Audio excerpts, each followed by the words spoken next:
Madam नमस्कार। नमस्कार भैया। आपका चैनल में स्वागत है। धन्यवाद।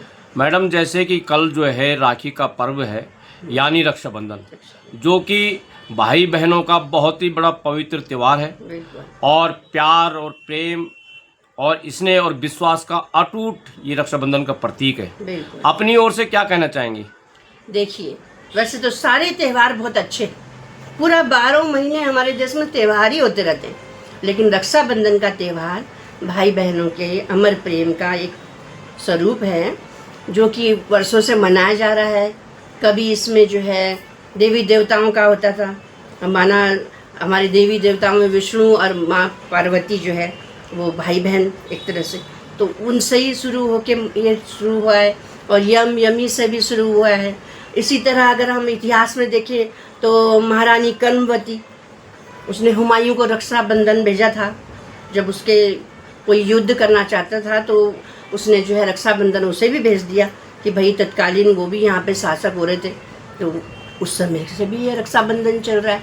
और एक भाई बहन का जो स्वरूप है कि भाई बहनों का एक अटूट प्रेम अपने भाइयों के लिए, और भाइयों का ये कि अपनी बहनों की रक्षा के लिए हमेशा आगे आए, तो वो भी रक्षाबंधन है। और हमारे इधर गांव में क्या होता था, जो पंडित होते थे वो ठाकुरों को रक्षाबंधन बांधते थे कि समय पे वो जो है उनकी रक्षा करते हैं, तो इस तरह भी रक्षाबंधन चला आ रहा है।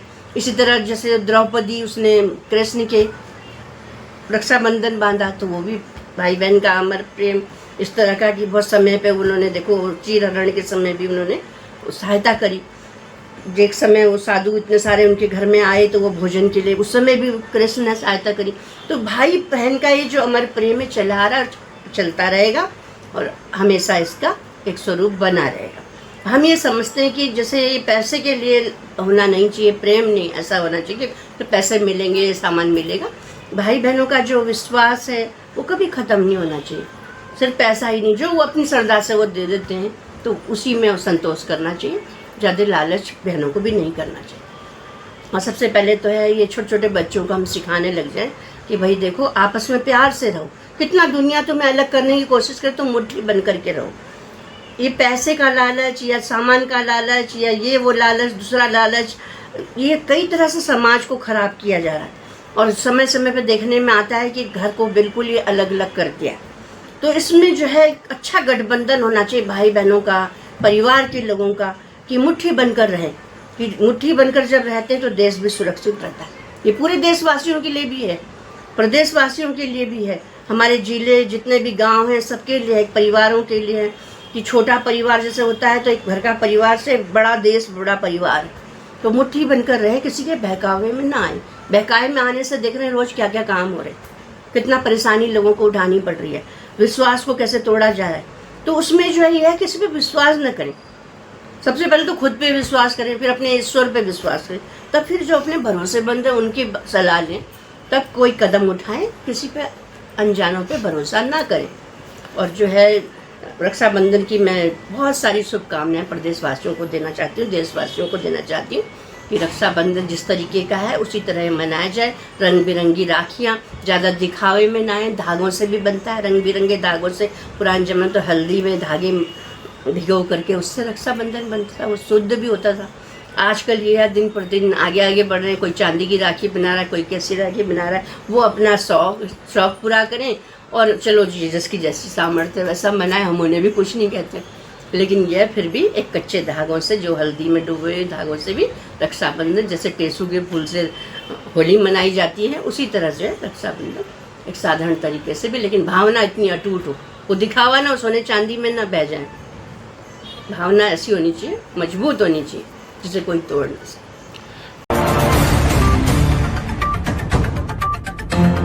मैडम ये तो थी रक्षाबंधन और राखी के पर्व की बात। बिल्कुल।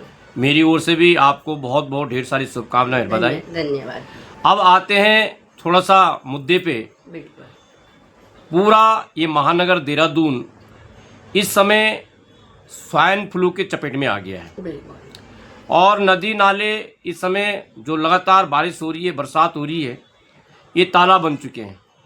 और इस समय छिड़काव होना चाहिए था नगर निगम की ओर से, क्योंकि कहीं भी देखने को नहीं मिल रहा है कि कोई फोमिंग मशीन चल रही है, कोई ये तरह से पाउडर हो कि जो कीड़े मकोड़े मरे। लगातार इस समय जो है बीमारियों का ये महीना है, क्योंकि फ्लू भी आएगा, मलेरिया भी आएगा, डेंगू भी होगा। लेकिन अपनी ओर से आप क्या कहना चाहेंगे?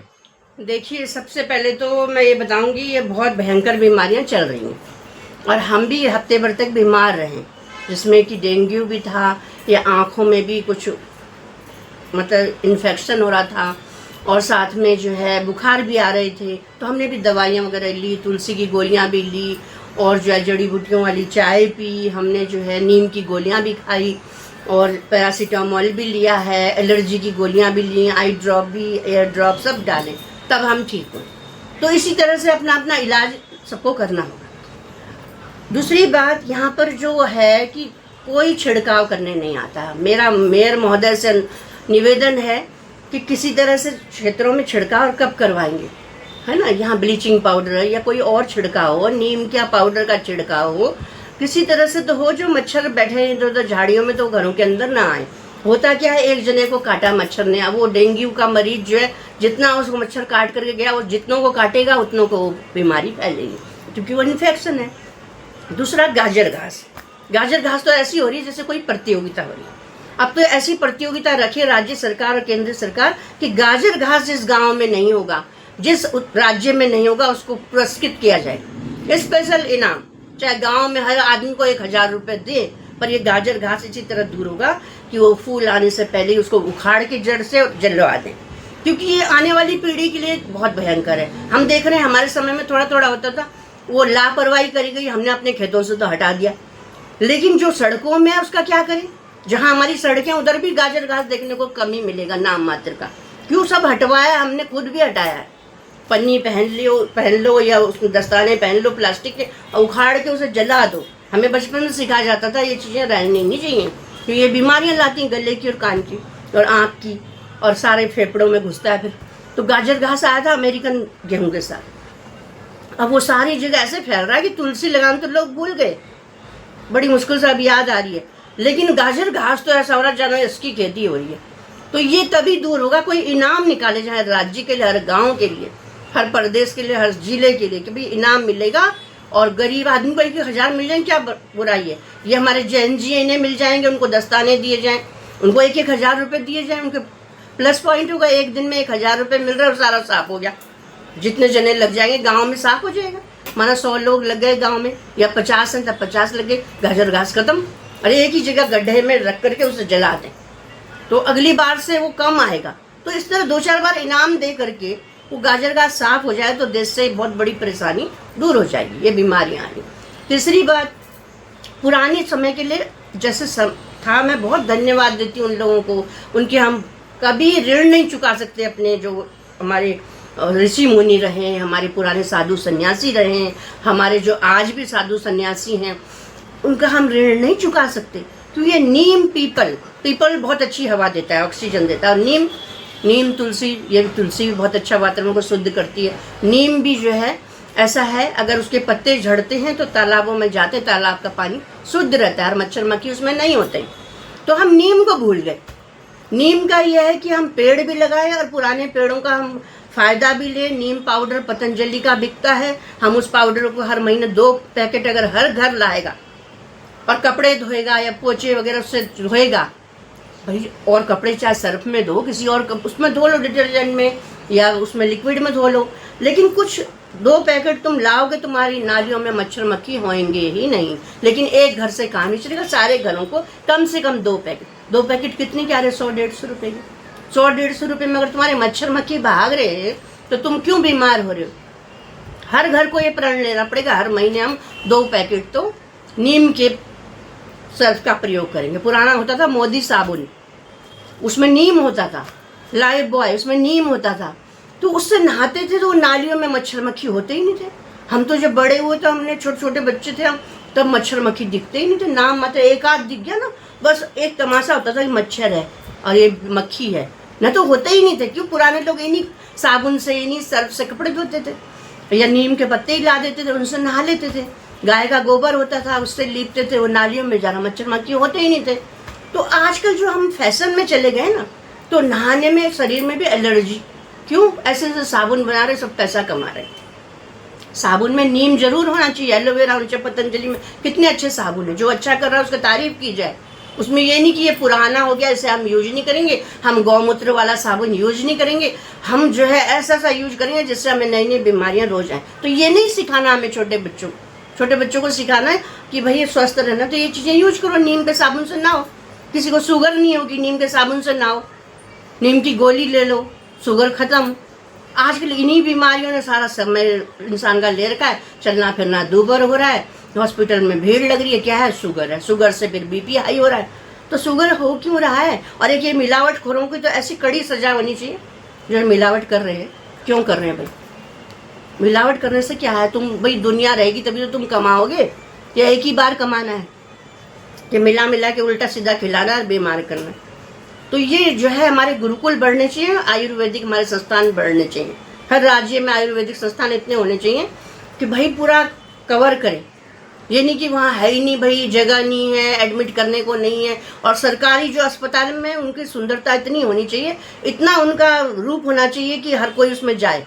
ये नहीं कि उनमें कोई सामान ही नहीं है। चलो, ये मुद्दा था मैडम स्वास्थ्य का। हाँ, स्वास्थ्य का। लेकिन अब आते हैं बात राजनीति पे। बिल्कुल। आने वाला जो 2000 हो सकता है 26 में ही चुनाव हो जाए, लास्ट में दिसंबर में, या हो सकता है कि 2027 के फर्स्ट में चुनाव हो जाए। बिल्कुल। भारतीय जनता पार्टी और कांग्रेस पार्टी एक दूसरे पे छीटाकशी कर रहे हैं। क्या कहेंगे अपनी ओर से आप? देखिए, राजनीति का अर्थ है राजा की नीति। जैसे राजा काम करते थे, किसको परेशानी है वो रात को जाकर भी देखते थे, और किसको परेशानी है तो याचना नहीं करनी पड़ती थी, उसके घर के आगे वो रखाते थे कि भाई ये सुबह उठेगा तो अपना ये ले लेगा सामान। अब आजकल क्या हो रहा है, राजनीति का अर्थ सोच रहे हैं, कोई तो सोच रहा है पैसा कमाओ, कोई सोच रहा है बकवासबाजी करो जैसे राहुल गांधी, है ना, कुछ भी करते रहो, अच्छा शोर शराबा करते रहो। उनके कई लोग ऐसे हैं, खड़गे वगैरह, जो शोर शराबा संसद में करते रहो, काम कुछ नहीं, जो काम सरकार कर भी रही है ना उसको भी बाधित करते रहो। ये राजनीति नहीं है। ये तो ऐसा हो गया कि तुम्हें मंच मिल गया, तुम उसका दुरुपयोग कर रहे हो। जनता को जागरूक होना चाहिए, ऐसे ऐसे लोगों को आगे चुनाव में ना जिताए। क्यों? काम तुम्हारे लटके पड़े हैं इसलिए कि ऐसे लोग गुस्से में।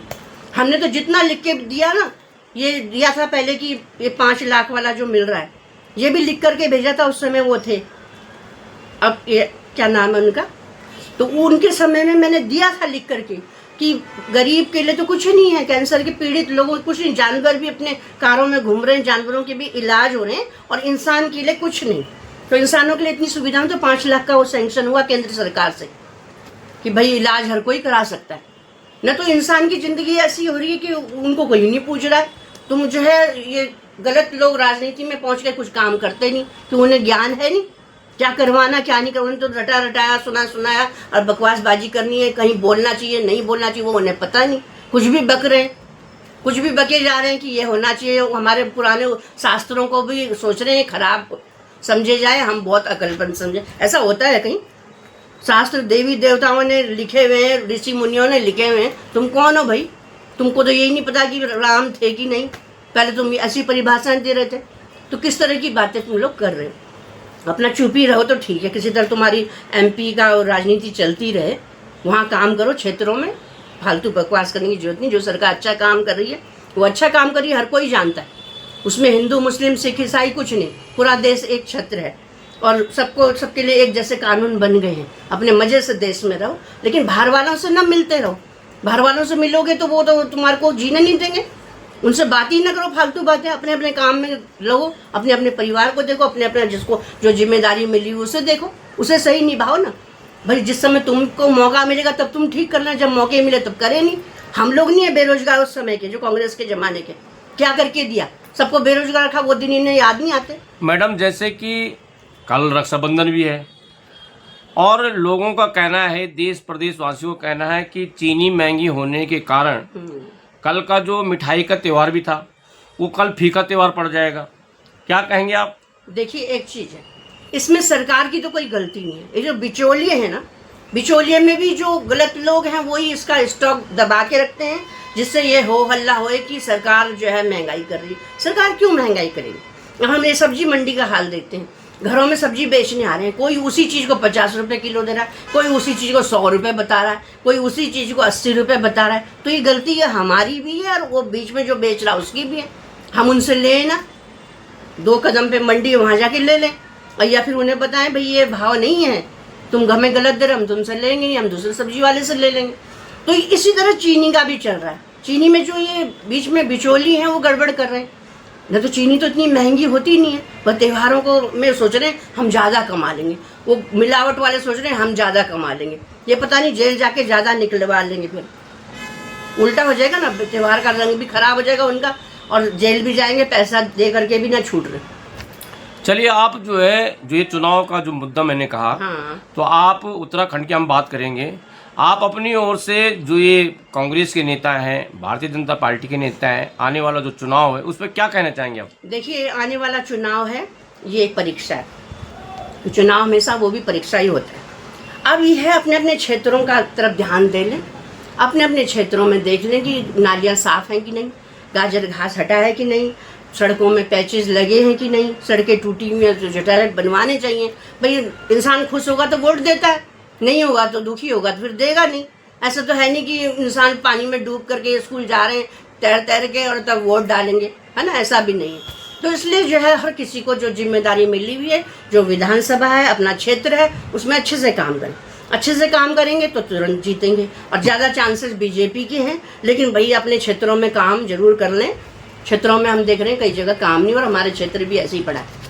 जैसे मैडम, आप तो वरिष्ठ समाज सेविका भी हैं, आप जगह जगह जा रही हैं, लोगों से मिलती भी हैं, क्षेत्रवासियों से भी मिलते हैं। बिल्कुल। इस समय क्या रुझान देखने को मिल रहा है? आने वाले जो 2027 है उसमें किसकी सरकार बनेगी? देखो, 2027 में बीजेपी की सरकार बनेगी, लेकिन उनको भी ये हिदायत है कि भाई अपना काम, मैं मोदी जी वाले में जुड़ी हुई हूँ, उनको भी ये हिदायत है बीजेपी वालों को कि अपना काम अच्छा करें। कि कुछ लोग ऐसा काम में ध्यान नहीं दे रहे, लापरवाही बरत रहे हैं, और उसमें क्या है दूसरों को मौका मिल जाता है बोलने का। क्यों, देख तो सभी रहे हैं, दूसरी पार्टियां भी देख रही हैं। हाँ, कुछ सीटें कांग्रेस भी ले जा लेगी, लेकिन ये है ज़्यादा बीजेपी के चांसेस ज़्यादा है, और उसको ये आना भी चाहिए, काम भी अच्छा करते हैं। साथियों, आप देख रहे हैं गढ़वाल किसान न्यूज, और अभी आपने सुना है श्रीमती सुषमा सुजान चौधरी जी को। मैं हूं वरीश चंद्रा, और आप सभी को, देश प्रदेश वासियों को रक्षाबंधन की बहुत बहुत शुभकामनाएं और बहुत बहुत धन्यवाद।